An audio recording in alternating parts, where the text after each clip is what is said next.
Operation managers at factories have found, many a times the employees do not follow SOPs, resulting in quality issues, loss of production time, etc.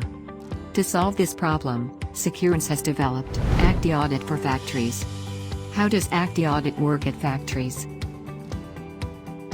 Cameras are installed around the factory floor.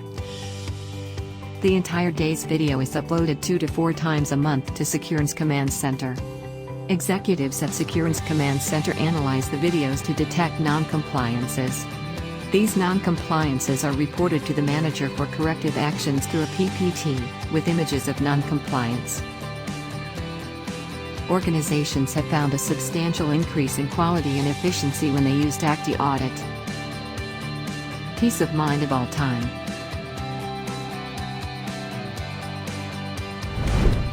Contact us for more information.